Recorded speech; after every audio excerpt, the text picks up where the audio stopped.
თავისუფლება, პირდაპირ მიღება, თავის კონტროლი, თავის ემოციების სრული უფლება.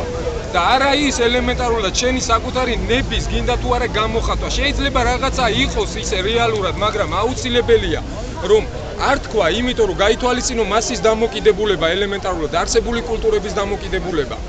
და ამის უგულველყოფა არ შეიძლება თავისუფლების ისევ და ისევ ხარჯზე ვიტყვი.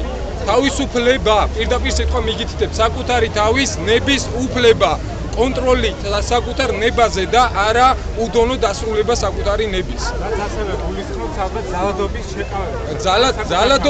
ძალადობის შეკავებას რა თქმა უნდა გულისხმობს, მაგრამ ძალადობა არსებობს სხვადასხვა სახით. როგორც არსებობს მაგალითად იდეოლოგიური, ეს ყველაზე გაცილებით საშინელი ფორმაა, კულტურული, ანუ ასე ვთქვათ, შესაბამისად ეს კულტურული იდეოლოგიური ძალადობა გაცილებით